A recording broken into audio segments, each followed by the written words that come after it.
Om Jai Swaha Mata. Thank you very much. Sit down, everybody. Can take your seats.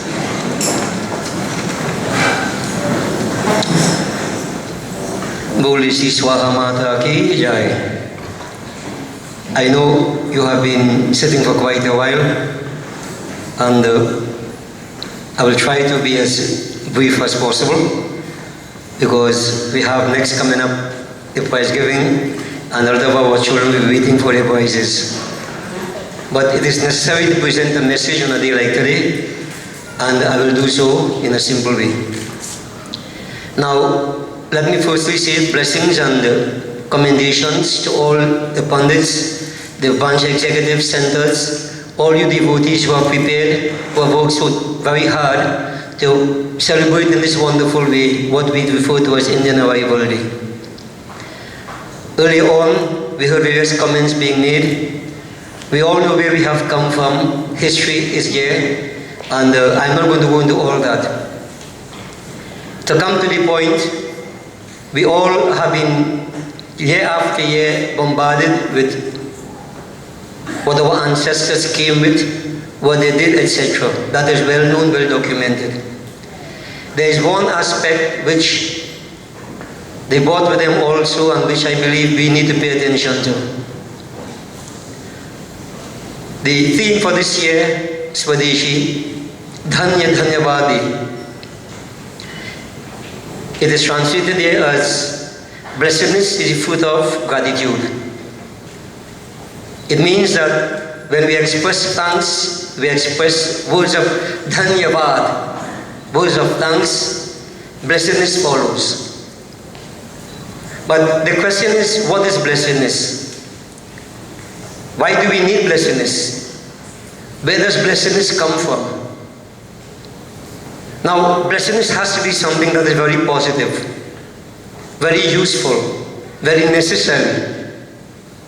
A person who is blessed will have all successes in life. So we need blessedness.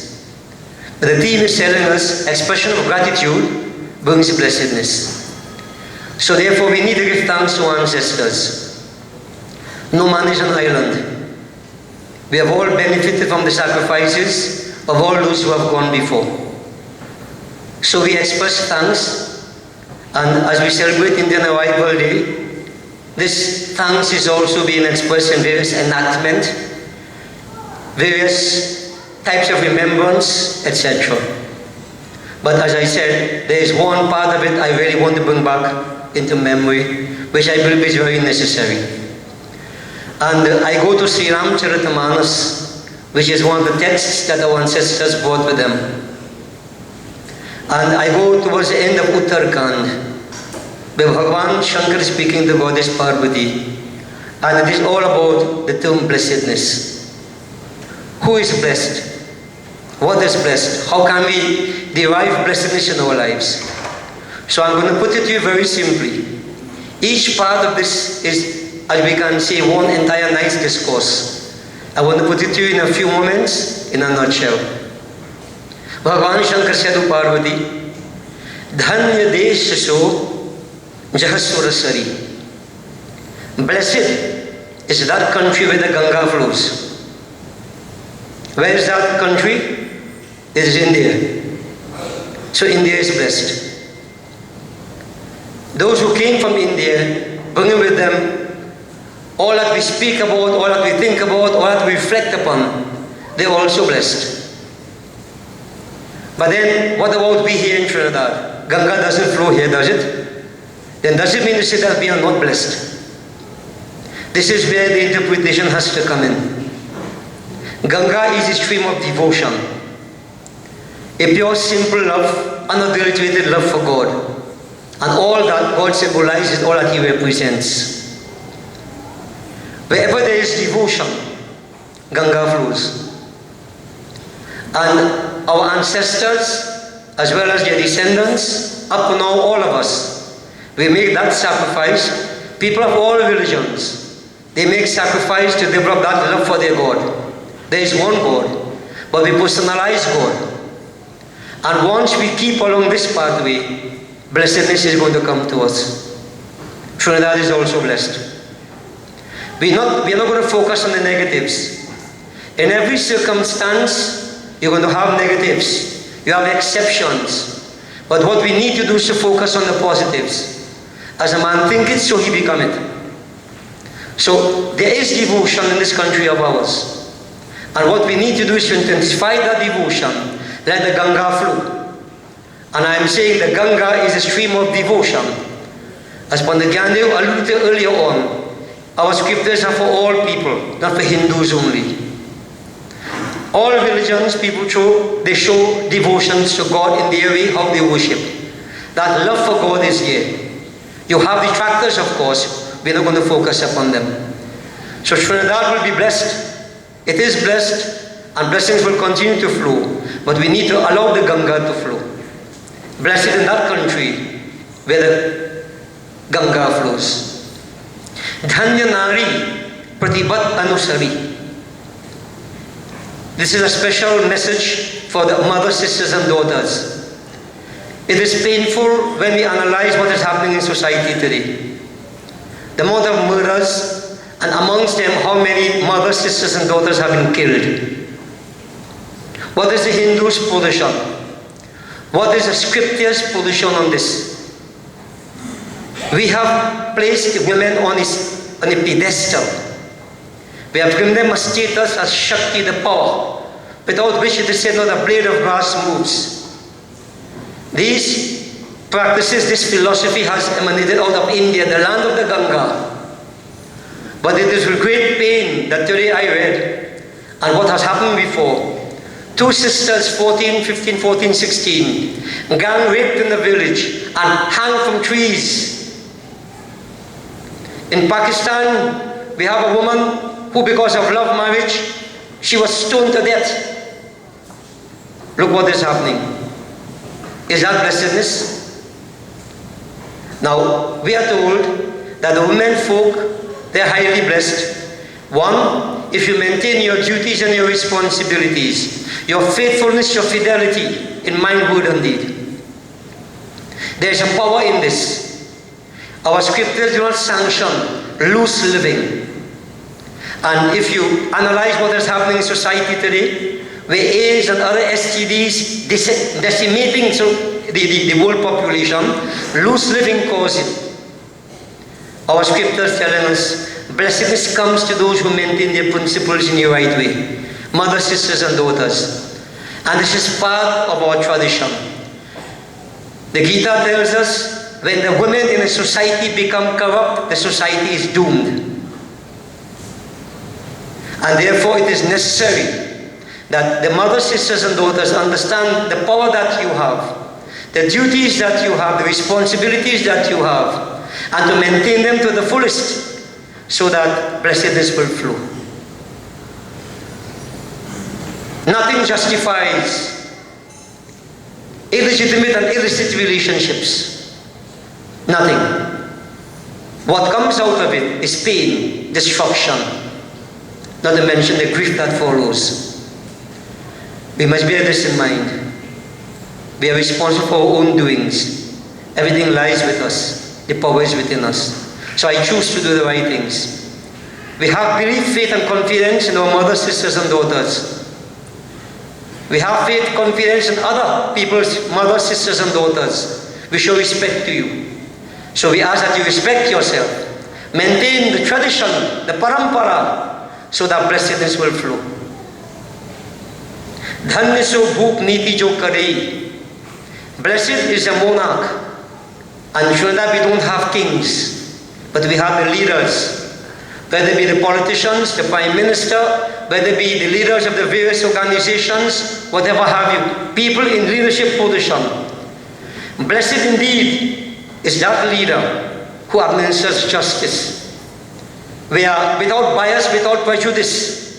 We are sincere, we are loyal, we are devoted, arjal, we are straightforward. Even the leadership. Blessedness flows when the leadership is justified, administers justice. That is important. Nothing could survive without that. It's a power that exists that must be utilized.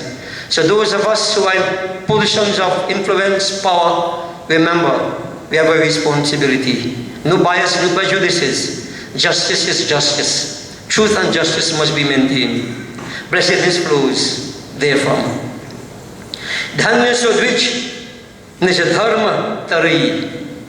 Blessed indeed is the holy man who doesn't waver in his duties. He doesn't compromise his principles. Today, men of the cloth are challenged, and many are challenged and they can't defend themselves because they are guilty. Guilt and guilty consciences damage us. Where are we going? Men of the cloth, to put it in a broad context, the church. They say the church, meaning the temple, the mosque, holy people. They are the watchdog of principles, right living in society. And when we become corrupt, deviant, what will happen to society? Blessedness will not flow. Nothing justifies it. Our actions, whether overtly or covertly, must always be beyond question, beyond reproach. I always remember this statement, Koi la kare chaturai, karma ka lekh mite nare bhai. Many try all kind of scheme. But at the end of it all, what is written as karma cannot be rubbed off. The truth always comes out. And you know, I did mention the first year in this year, in my New Year message, that this is a year of exposure. Many will be exposed. Many skeletons will be walking out of the cupboards.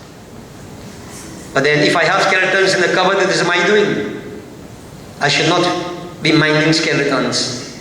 I should have a clear conscience and live by principle. Then blessedness will flow. If the holy men fall, what do you expect for others to do? When the watchdogs fail, what do you expect others to do? It's not an easy job, but this is why many are called, few are chosen. We must stand up and be firm. Principle must never be compromised. Blessed is the holy man who is uncompromising and unwavering in his principles. Blessedness will flow. So dhanya pratham gati jati. Wealth. Many may claim since the first oil boom, spiritual values have degenerated totally in our country. Everybody measures everything in terms of dollars and cents. If many celebrations we have, everything is how much money we get in, how much money we could get. Everything is dollars and cents. Wealth is necessary. It helps to fulfill our needs.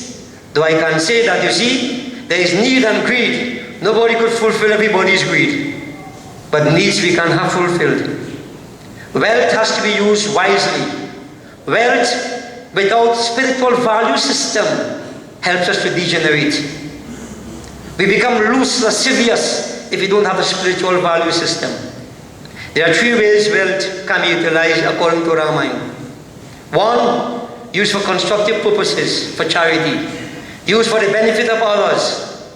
Education, putting systems in place. Institutions, taking care of those who are near and dear to us, dispassionately.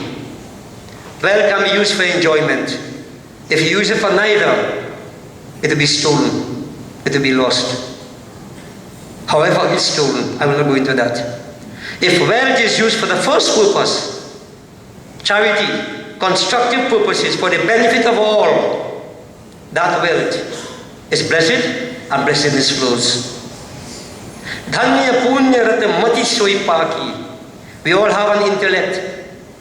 The intellect can be classified in three ways. There is the unenlightened intellect, there is the relative intellect, and the enlightened intellect. Blessed is that enlightened intellect which focuses on pious actions and nothing otherwise. Out of that blessedness flows. You know what society has today? I want to check. Look at the newspapers every day. One man says so, another man comes back and tries to make a lie on that. Each one is one-upmanship, and that is smartness for them. Creating confusion on a daily basis, arguments to and fro. That is the unenlightened intellect. The truth no longer is exposed, nobody can identify that truth. It is so badly hidden because of men's own hidden agenda, unenlightened intellect, selfishness, egoistic attitude, which brings about degradation, degeneration. Blessedness wouldn't flow. Is there something wrong in saying what is right and proper? If you are wrong, say, I am sorry. But then think twice before you act, so you don't have to say, I am sorry. This is the sign of an enlightened intellect. Always reflect before we act. Wherever there is such an action, enlightened intellect, reflection upon pious actions, blessedness flow. Bhagwan Shankar Singh, who Goddess Parvati, bear that in mind. Dhanya ghari so jab sat sanga. Blessed is that hour, when we see that moment, where people commune with holy people. And I ask to be forgiven for qualifying the word holy with the word genuine. Genuine. There are many who have the garb. They profess to be what they are not. They compromise the principles. Association with such people is not satsang, it is kusang. The association with genuine holy people who are genuinely spiritual, and I want to emphasize spiritual, not only religious. You see, religious, since I keep saying, we have plenty of religious people. We go to temple, we go to church, we go to mosque, we clap, we sing, we feel ecstatic. And when service is finished, we start to lie as usual. We cheat, we are dishonest, we compromise principles. Religiousness you leave behind. Spirituality, honesty, truthfulness, faithfulness, straightforward attitude, ahimsa satyamastyam brahmacharyam dayarjavam. I can go into all that, but I will not.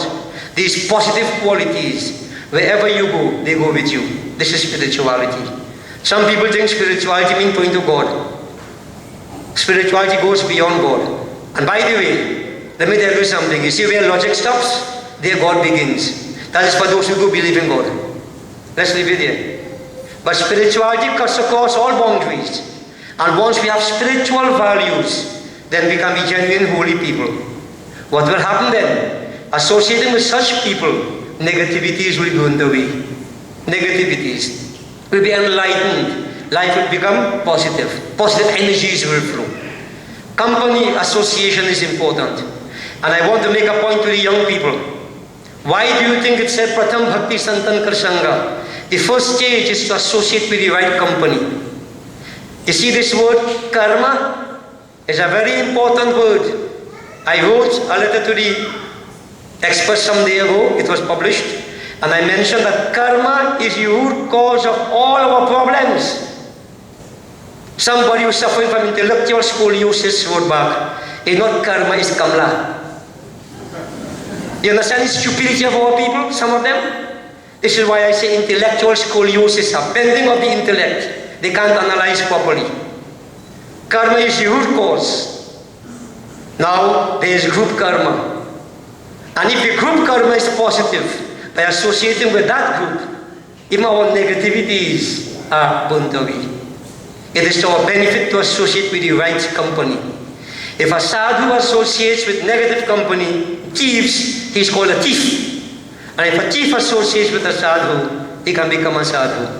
So I'm saying to the young people, your association, you have to seek the right company. Seek the company of holy people, genuine ones, so that you can be inculcated with the right value system, the right principles, so that life will have meaning and to be blessed.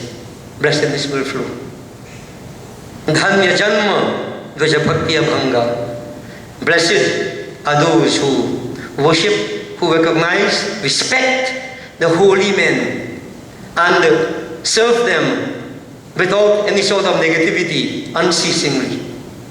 And today's society again, you have many holy men, genuine ones, but then again you have the quacks. And then you have people again who respect none.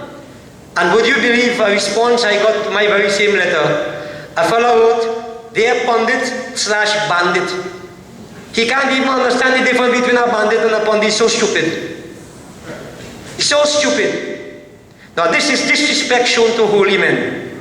What will be the outcome of that? Not pain, suffering and destruction. And when our karmas in this way, and we create this and we antagonize the holy ones, and problems come to us, then people end up suffering. Then what is your response? What is your thinking? Mind the disease. Oh, bear, somebody do them something. You are right, you know. You do yourself. You are right. Jaisa karni vaisa varni. Every religion preaches what seeds you plant, those are the fruits that you reap. And in karma, you'll have vaida lasni. Nobody could thief it. You suffer it yourself. So therefore, our scriptures tell us to get the blessings of the holy ones, get the blessings of our parents, of our elders. This is part of the parampara, the tradition handed down to us by our ancestors.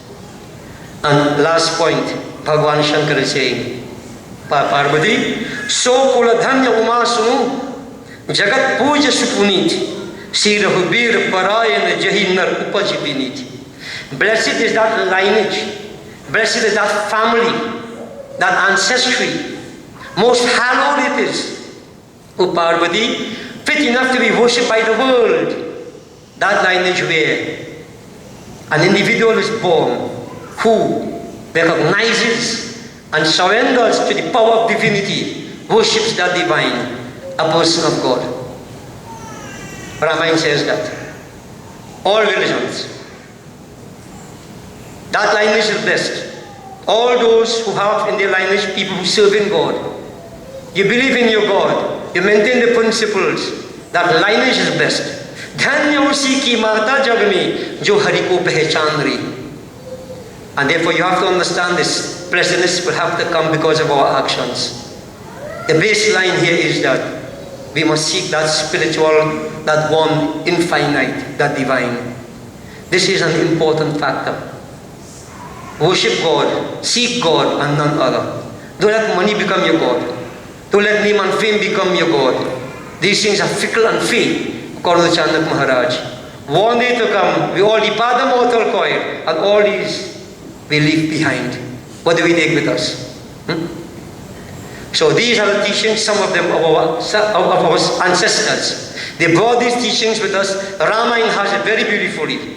And those of you who can lay your hand in your mind, and you should be able to so do, go into it and read it. You want blessedness? This is what we need to do. So that when the theme tells us, Dhanya, Dhanyavad De, expression of gratitude brings blessedness. Not only expression of gratitude. We express gratitude to the ancestors, we're going to get blessings. But what about our children? You know what this whole thing is about? I am today. I received the teachings, the body of laws, values, principles, practices from my ancestors. What I need to do? Grudgingly preserve them. Wherever possible, enhance them and pass them on to the next generation. They will express thanks to me, thanks to all of us, and blessedness will flow. So this is what we need to do. No man is an island. We have all benefited from the ancestors. He who takes without giving is a thief. Therefore, if we want for blessedness to flow, devotees, ladies and gentlemen, all, no matter who you may be, of whatever descent or whatever religious background, it is irrelevant. These lessons are across all boundaries. It is spiritual. It's humanity. And I always believe, you're a Hindu, be a good one. A Muslim, be a good one. A Christian, be a good one. An atheist, be a good one. Be the best you can be. And remember this, don't knock others. If you take a gold cup and if you take a stone and knock it against a gold cup, it doesn't increase the value of the stone. Neither does it decrease the value of the gold. Gold is gold and stone is stone. We have to understand this. And last point let me make. Each man is on the journey alone. You can't carry anybody with you. People can't share in your joys. They can't share in your pain. They will sympathize with you in your pain. And what causes your pain? Karma. Whether you believe it or not, whether you accept it or not, is totally irrelevant. I have always said, if you take the owl and push him into the sun and say, hey owl, look sunlight, all he will say is, hoo hoo hoo, that's all he knows. You know why? He's blinded to the sunlight. That doesn't mean the sunlight doesn't exist. These principles are cosmological laws that exist as long as there is creation. This is why we say they cut across all boundaries. So we have to bear it in mind. In the final analysis, I am responsible for me and you for you. I can't facilitate you. I can't make you do anything. The choice is yours. The choice is ours. So as we go through life, this is a very important teaching of our ancestors. Bear it in mind. That someday to come, our children, grandchildren will be standing right here maybe and singing our praises that we did what they expected of us. To preserve, to enhance, pass on these wonderful values to them, we would have done our duty. If not, to my mind, what is here to celebrate? What is there to celebrate? So I'm saying, all of us, let's become true human beings. When the Gyaan Deepak is right, it's not only about Hindu.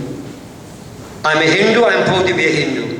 Whoever you are, whatever you are, be proud to be who you are. Just remember, what I am is God's gift to me. What I make of myself is my gift to my God. What are we making of ourselves? Think about it. Blessings to all.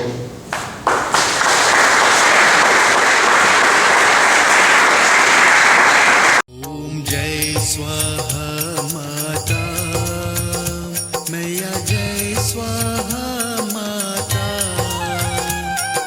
तुम अग्नि की शक्ति, तुम अग्नि की शक्ति, तुम सच्ची माता.